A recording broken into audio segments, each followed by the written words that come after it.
नमस्कार, आप देख रहे हैं न्यूज इंडिया। मैं हूं आपके साथ पूजा मोहन पांडे। बुलेटिन की शुरुआत बड़ी अपडेट के साथ। उत्तराखंड मदरसा बोर्ड का बड़ा फैसला सामने आया है। मदरसों के बच्चे पढ़ेंगे ऑपरेशन सिंदूर की सफलता।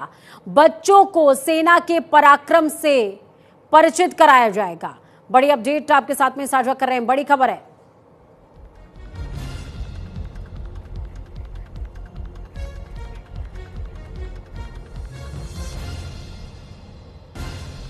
पाकिस्तान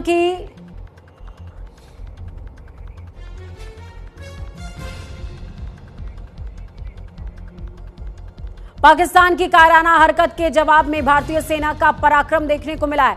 ऑपरेशन सिंदूर के जरिए सबने देखा। अब उत्तराखंड मदरसा बोर्ड ने बड़ा फैसला किया है, जिसके तहत अब मदरसों में छात्र छात्राओं को ऑपरेशन सिंदूर के बारे में पढ़ाया जाएगा। उत्तराखंड मदरसा बोर्ड ने यह फैसला लिया है। बोर्ड चाहता है कि बच्चे सेना के पराक्रम की कहानियों से परिचित हों। राजनाथ सिंह से हमारी मुलाकात हुई, जिसमें देश के सूफी संत और इंटेलेक्चुअल मुस्लिम शामिल थे। हमने वहां ऑपरेशन सिंदूर की सफलता पर देश को और देश की सरकार को और माननीय रक्षा मंत्री और माननीय प्रधानमंत्री श्री नरेंद्र मोदी जी को और मुबारकबाद दी और उनकी सफलताओं का पर उन्हें शुभकामनाएं पेश की। और हम अगला जो हमारा कदम है वो ये है कि हम उत्तराखंड राज्य के अंदर, जैसा कि हम बहुत सफल तरीके से हम अपने मदरसों को मुख्य धारा से मेन स्ट्रीम से जोड़ रहे हैं, जिसे 60 साल में कांग्रेस ने अपने कार्यकाल के अंदर मेन स्ट्रीम से दूर किया था।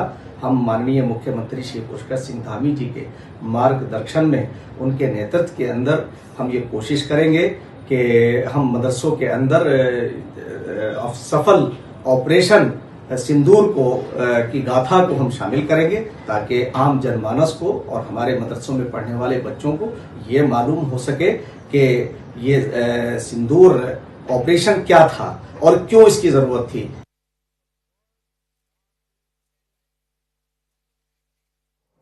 इस खबर पर ज्यादा जानकारी के लिए संजय पुंडीर ग्राउंड जीरो से लाइव जुड़ गए हमारे साथ में। संजय, क्या कुछ अपडेट है?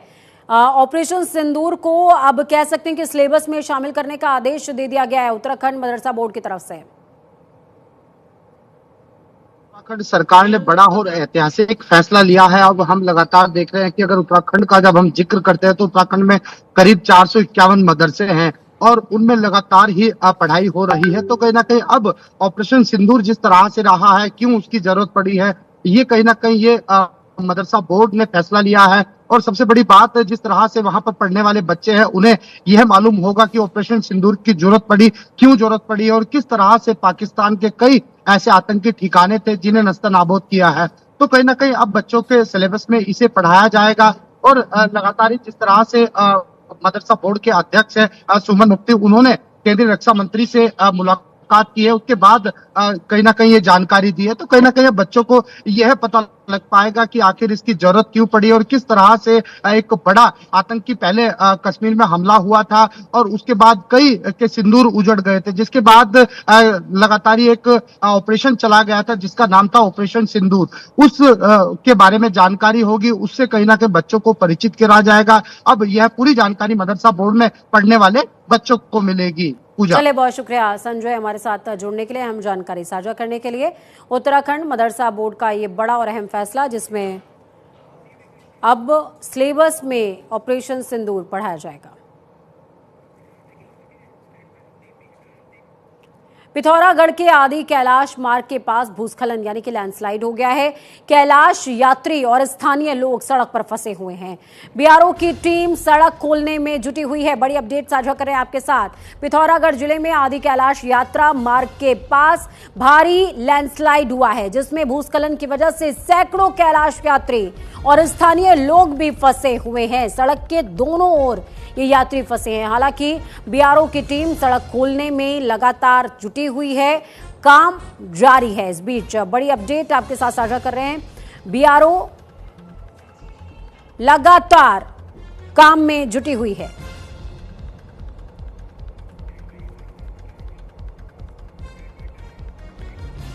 अगली खबर रुड़की से। रुड़की में अवैध मदरसों के खिलाफ कार्रवाई हुई है। प्रशासन ने अभी तक 26 मदरसे सील कर दिए हैं।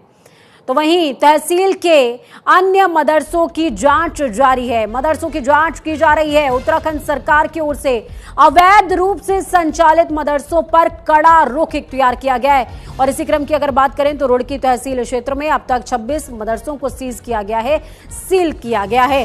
प्रशासन की ओर से यह कार्रवाई उन मदरसों पर की गई है जो नियमानुसार पंजीकृत नहीं थे, जिनका रजिस्ट्रेशन नहीं था, जिनका संचालन नियमों के विरुद्ध किया जा रहा था। तो वहीं इस मामले को लेकर रुड़की एसडीएम लक्ष्मीराज चौहान ने कहा यह अभियान आगे भी जारी रहेगा।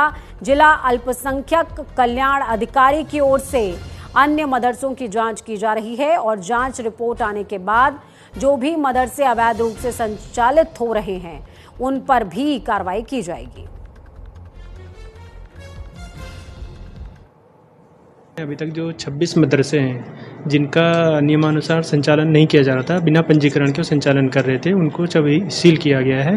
और अभी भी कुछ मदरसे ऐसे हैं जिनके द्वारा बिना पंजीकरण के संचालित किए जा रहे हैं, तो उनके विरुद्ध भी लगातार ये कार्रवाई जारी है। अभी जिला अल्पसंख्यक कल्याण अधिकारी से हमें रिपोर्ट आएगी जैसे ही, तो जो भी ऐसे चिन्हित पाए जाएंगे जो बिना पंजीकरण के चल रहे हैं उनको सीज की कार्रवाई की जाएगी।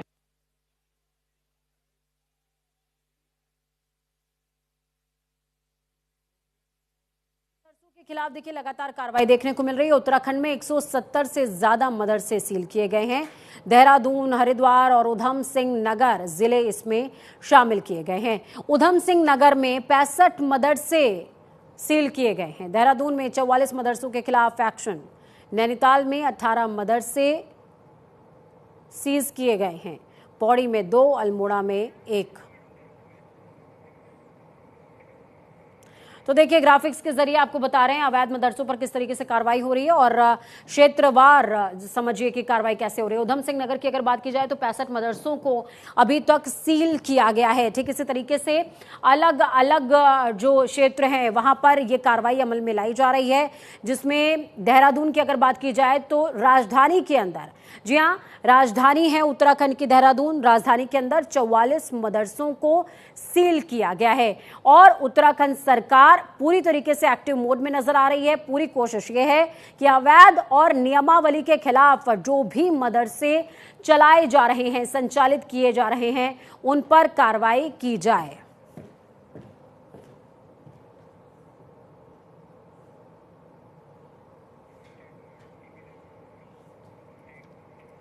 बेरीनाग से बड़ी अपडेट सामने आ रही है। इस वक्त की बड़ी खबर है, आदि कैलाश की यात्रा करके लौट रहा है पहला दल। रीति रिवाजों के साथ पर्यटकों का स्वागत किया गया।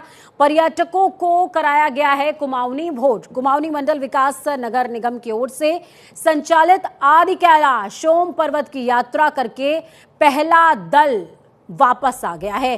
तो वहीं निगम की ओर से पर्यटकों का गृह चकौड़ी में कुमाऊनी रीति रिवाज से स्वागत किया गया और इस मौके पर यात्रा दल के सदस्यों को कुमाऊनी भोज कराने के साथ ही यात्रियों की ओर से कीर्तन भजन भी किया गया। तो वहीं यात्रियों ने बताया कि कुमाऊं मंडल विकास निगम की ओर से कराई जा रही आदि कैलाश और ओम पर्वत यात्रा बेहद सराहनीय है।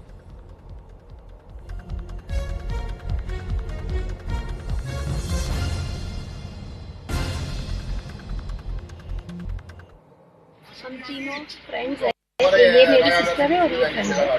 और यहाँ तक ये का बहुत अच्छा एक्सपीरियंस हुआ है हमारा। सबसे पहले तो ये यात्रा ही हमारी बहुत अच्छी हो गई, इसके लिए बहुत बहुत धन्यवाद। और स्टे और सब बहुत ही अच्छा था। बॉम्बे से आए हैं, हम तीनों फ्रेंड्स हैं, ये मेरी सिस्टर है और ये फ्रेंड है।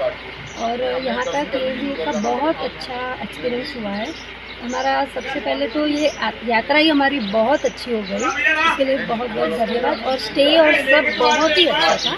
अभी हम चकौरी में हैं। यहाँ का स्टे बहुत अच्छा है। हम आदि कैलाश यात्रा के लिए निकले हैं। आदि कैलाश की ये पहली बैच है। ओम पर्वत और आदि कैलाश जी के दर्शन बहुत अच्छे से हुए हैं।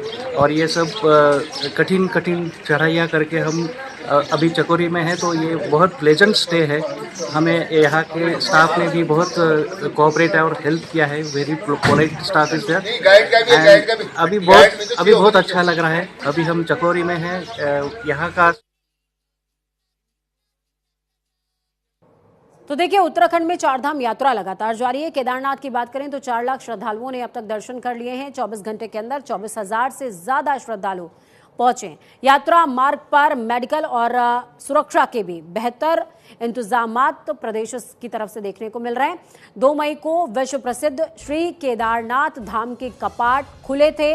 बीते 18 दिनों की बात की जाए तो 4 लाख से ज्यादा श्रद्धालुओं ने दर्शन किए। तो वहीं पिछले 24 घंटे में 24,356 तीर्थयात्रियों ने बाबा के दर्शन किए हैं। दूसरी ओर प्रशासन ने यात्रियों के लिए मार्ग पर शौचालय, स्वच्छता और सुरक्षा के भी पुख्ता इंतजाम किए ताकि किसी भी श्रद्धालु को कोई दिक्कत ना हो।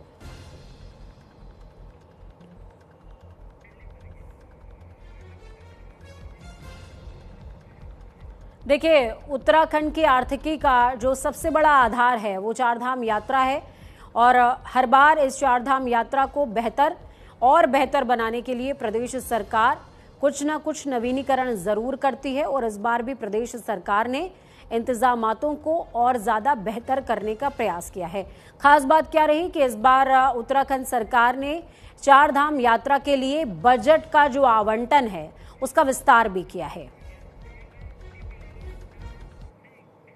देहरादून में जेपी नड्डा ने बैठक करी है। बैठक में मंत्री सौरभ बहुगुणा मौजूद रहे हैं। बड़ी अपडेट आपको बता रहे हैं। मीटिंग में वाइब्रेंट विलेज को लेकर के बातचीत हुई है, चर्चा हुई है। देश में वाइब्रेंट विलेज को लेकर मोदी सरकार गंभीर है और जल्द ही इन तमाम गांवों में महत्वपूर्ण बदलाव दिखाई देंगे। तो इस वक्त की बेहद बड़ी अपडेट आपको बता रहे हैं। 2 दिन पहले बीजेपी के राष्ट्रीय अध्यक्ष और स्वास्थ्य मंत्री जेपी नड्डा गुंजी पहुंचे थे। वहां तमाम बैठकें उन्होंने ली और इसके साथ ही प्रदेश सरकार की तरफ से मंत्री सौरभ बहुगुणा मौजूद रहे।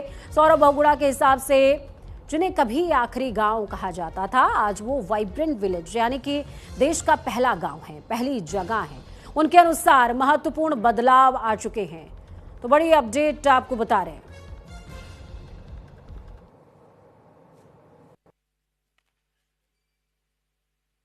राष्ट्रीय अध्यक्ष जी का और केंद्रीय स्वास्थ्य मंत्री जेपी नड्डा जी का बहुत बहुत धन्यवाद करता हूं कि हमारे जो आखिरी गांव जिसको कहते हैं, अब तो पहला गांव कहते हैं, प्रधानमंत्री जी ने उसको उत्तराखंड का देश का पहला गांव कहा है। हम गूंजी गए, वहां से वाइब्रेंट विलेज के कैटेगरी में वो गांव है। देश में 600 गांव ऐसे माननीय प्रधानमंत्री जी और केंद्र सरकार के माध्यम से चुने गए हैं जिनमें जो सबसे ज़्यादा पिछड़े थे और जहाँ पर सबसे ज़्यादा काम होने की ज़रूरत है, उसी में से एक गूंजी गांव भी था। वहाँ पर माननीय राष्ट्रीय अध्यक्ष जी आए, उन्होंने अधिकारियों के साथ एक समीक्षा बैठक करी कि क्या क्या काम केंद्र सरकार से हो रहे हैं, क्या स्टेट सरकार से हो रहे हैं, कितनी प्रोग्रेस हो गई है, क्या काम आगे और होने हैं। और मुझे बताते हुए आप सबको बहुत खुशी है कि जब से देश आज़ाद हुआ, गूंजी गांव में और हमारे कुट्टी गांव में, नबी गांव में, ज्वालीकोंग तक कोई भी रोड नहीं थी और वहाँ से लोगों को पलायन करना पड़ा था। लेकिन माननीय मोदी जी के प्रधानमंत्री के बनने के बाद जिस तरीके से बॉर्डर एरियाज़ का विकास हुआ है, आज वहाँ पे सिंगल लेन रोड बन गई है, डबल लेन का काम चल रहा है। और उसका फ़ायदा ये हुआ कि जब आज इस बार हम वहाँ गए तो सारे गांव वापस आबाद थे और लोगों ने अपने होम स्टे शुरू करे हैं। मैं प्रधानमंत्री जी का धन्यवाद और भी करूँगा उत्तराखंड के देवतुल्य जनता की तरफ से कि जो उन्होंने आदि कैलाश यात्रा को प्रमोट किया आके वहाँ पर। उसकी वजह से जहाँ पर पूरे साल में 1000 लोग आते थे टूरिस्ट आदि कैलाश यात्रा के लिए, आज वहाँ पे ये स्थिति है कि हर महीने 1500 के लगभग आदमी वहाँ पर आ रहे हैं, जिससे लोगों की आजीविका वहाँ पे चली है। 2021 कुंभ घोटाले से जुड़ी बड़ी अपडेट आपके साथ साझा कर रहे हैं। एक बार फिर से जांच की फाइल खुल गई है। ईडी ने कोर्ट में दाखिल की है चार्जशीट। बड़ी खबर है, बड़ी खबर। कोर्ट ने दर्ज मुकदमों की स्टेप्स रिपोर्ट मांगी है, स्टेटस रिपोर्ट साझा करने को कहा है। साल 2021 में हरिद्वार में आयोजित कुंभ मेले के दौरान कोरोना संक्रमण की जांच के लिए आरटी-पीसीआर और एंटीजन जांच में करोड़ों रुपए के घोटाले की जांच की गई। फाइल एक बार फिर खुलने जा रही है। इस मामले में ईडी ने कोर्ट में चार्जशीट दाखिल कर दी है, जिसके बाद आईजी गढ़वाल ने देहरादून और हरिद्वार में दर्ज मुकदमों की स्टेटस रिपोर्ट तलब करी है, मांगी है। स्टेटस रिपोर्ट का विश्लेषण करने के बाद इस पर आगे कार्रवाई की जाएगी। तो वहीं आईजी गढ़वाल ने बताया कि इस मामले में देहरादून और हरिद्वार में मुकदमा दर्ज किया गया है और इस संबंध में सूचना ईडी को दे दी गई है। रेंज स्तर का इसका रिव्यू किया जा रहा है और मुकदमों का स्टेटस क्या है, स्टेटस रिपोर्ट देखने के बाद मामलों में आगे की कार्रवाई की जाएगी। मामला जो ये RT-PCR टेस्ट का है, उसके अंदर में कुछ अनियमितताएं पाई गई थी, तो इसके विरुद्ध में यहाँ पे संबंधित थानों में मुकदमे दर्ज किए गए थे और साथ साथ उन मुकदमों को ईडी के साथ भी शेयर किया गया था। तो अभी ईडी ने इसमें चार्जशीट लगाई है, तो हम अध्ययन कर रहे हैं ईडी की चार्जशीट का और साथ साथ हम अपनी भी चार्जशीट जो इसमें लगी है उसका भी अध्ययन कर रहे हैं। इसकी स्टेटस रिपोर्ट जो है वो मैंने ज़िलों से मांग ली है और इन्हीं के मिलान के बाद में फर्दर हम इसमें देखेंगे कि जो एक्चुअल में जो उनकी चार्जशीट जो लगी है और हमारी चार्जशीट में क्या कोलैबोरेशंस हैं, तो इसी पे उसका स्टेटस रिपोर्ट मांगा है और उसमें फर्दर उसको आगे इसमें निर्देशित किया जाएगा। केंद्र की मोदी सरकार ने देश में संचालित मौजूदा शिक्षा व्यवस्था को और बेहतर बनाने के लिए भारतीय शिक्षा बोर्ड का गठन किया। बोर्ड का लक्ष्य है शिक्षा में क्या क्या बदलाव की जरूरत है, इस दिशा में अभी तक बोर्ड की उपलब्धि क्या है। इसको लेकर न्यूज इंडिया संवाददाता जसवीर सिंह ने भारतीय शिक्षा बोर्ड के अंतर्राष्ट्रीय प्रचारक डॉक्टर ब्रह्मपाल नागर से क्या कुछ खास बातचीत की है, वो आपको सुनवाते हैं, सुनिए। अंतर्राष्ट्रीय प्रचारक मास्टर ब्रह्मपाल नागर हमारे साथ हैं। बात कर लेते हैं, सरकार शिक्षा परिषद यानी कि मौजूदा शिक्षा में कितने बदलाव चाहती है और क्या क्या योजनाएं अब लागू होने वाली हैं, किन पर काम चल रहा है। नागर जी, जिस तरह से भारतीय शिक्षा बोर्ड की जिम्मेदारी आपको अंतर्राष्ट्रीय स्तर पर दी गई है, तो जरूरी हो जाता है कि कहीं ना कहीं इसमें आमूलचूल परिवर्तन की जरूरत है, या आपकी नजरों में ऐसा कुछ नहीं है, जो अभी तक चला आ रहा है उसमें क्या कुछ बदलाव चाह रही सरकार? पहले तो मैं निवेदन कर दूं कि भारतीय शिक्षा बोर्ड के बारे में जानकारी दे दूं। भारतीय शिक्षा बोर्ड भारत सरकार के द्वारा बनाया गया शिक्षा बोर्ड है और जिसको फाइनेंस कर रहे हैं या जिसको बैक दे रहे हैं वो विश्व रत्न स्वामी रामदेव जी हैं और जिसको चेयर कर रहे हैं, जिसके चेयरमैन हैं हमारे टॉप 10 इंडिया के IAS में से एक हमारे बड़े भाई आदरणीय श्री NP सिंह जी। और इसमें भारत सरकार के साथ मिलकर के स्वामी रामदेव जी का जो विचार विमर्श हुआ वो ये हुआ कि भाई हम जो हमारी आधुनिक शिक्षा है वो मैकाले की शिक्षा की पद्धति से प्रभावित है, जिसने हमारे संस्कारों को, हमारे परंपराओं को, हमारी लोक संस्कृति को, हमारे इतिहासों को नष्ट करने का कार्य किया। हाँ, तो ये निर्णय लिया गया कि भी CBSE बोर्ड भी रहे, क्योंकि आधुनिक शिक्षा में वो भी आगे बढ़ गए हैं काफी, परंतु जो हमारे बच्चे संस्कार खोते जा रहे हैं, माता पिता एक IAS ऑफिसर के, IPS ऑफिसर्स के, जिस शिक्षा को ले ग्रहण करने के बाद वो शेल्टर में उनके माता पिता रह रहे हैं, जिन्होंने उनको सबको दे दिया, वृद्धाश्रम, फला आश्रम, ये आश्रम।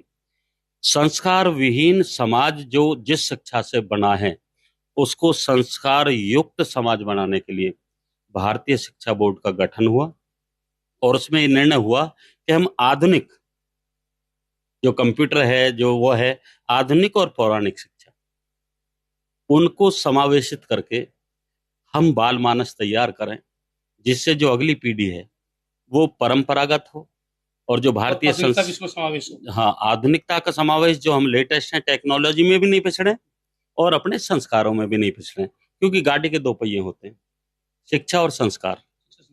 शिक्षा और संस्कार, किसी ने शिक्षा ले ली संस्कार नहीं है तो शिक्षा अधूरी है, और किसी ने संस्कार ले ली शिक्षा नहीं है तो भी वो आदमी अधूरा है। इसलिए शिक्षा और संस्कार को परिलक्षित करते हुए माननीय मोदी जी और स्वामी रामदेव जी, इन्होंने निर्णय लिया कि हम भारतीय शिक्षा बोर्ड गठित कर रहे हैं, किया, और पहले चरण में 5 लाख मान्यताएं वो दे रहे हैं। इस समय भी जब मैं आपके साथ बात कर रहा हूँ, इस समय स्वामी रामदेव जी की मीटिंग अलग अलग जगह पे चल रही हैं और NP सिंह जी उनके साथ हैं। तो वहीं देहरादून में रविवार बाजार को लेकर के बवाल हुआ है। कांग्रेस के पूर्व महानगर अध्यक्ष ने सवाल उठा दिए हैं। शिकायत के बावजूद भी लगाया जा रहा है बाजार। देहरादून में लगने वाले रविवार बाजार को लेकर के अब कांग्रेस के पूर्व महानगर अध्यक्ष ने सवाल उठाने शुरू कर दिए। उन्होंने कहा, देहरादून में संडे मार्केट बीच देहरादून के दिल में लगाना बिल्कुल ठीक नहीं है। उनके अनुसार जिला प्रशासन से लगातार इसकी शिकायत की गई, इन्हें जमीन भी आवंटित कर दी गई, लेकिन फिर भी अवैध रूप से यहां पर बाजार चलाए जा रहे हैं।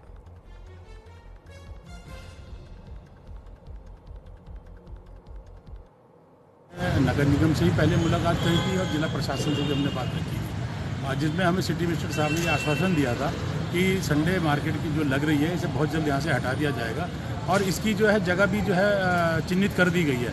तो हमारा ये मानना है कि संडे मार्केट को शहर से बाहर लगाना चाहिए। इससे एक तो सबसे बड़ी बात है कि जो संडे मार्केट लग रहा है जो बाहर का व्यापारी आ रहा है और बाहर के व्यापारी आने से जो हमारा लोकल व्यापारी है उसका कारोबार जो है बहुत ज़्यादा जो है कमज़ोर हो गया है। तो जो संडे मार्केट है उसकी वजह से सबसे बड़ी बात है इस एरिया के अंदर कम से कम 2 किलोमीटर के दायरे के अंदर जाम की स्थिति रहती है।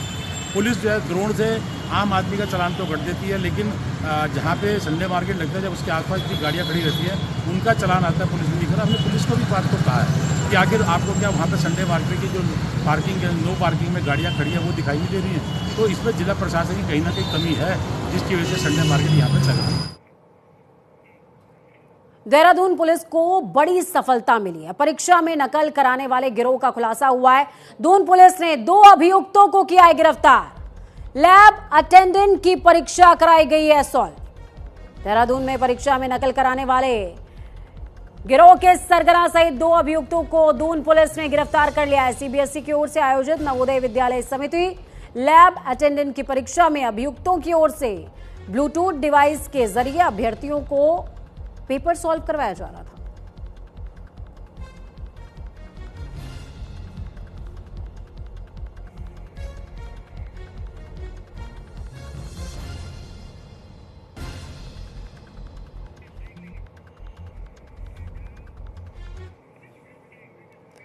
राजधानी एक्सप्रेस में खबरों का सफर यहीं तक। लुटेंगे उस पार। ताजा अपडेट्स के लिए देखते रहिए न्यूज़ इंडिया, क्योंकि हम हैं राष्ट्र की आवाज। नमस्कार।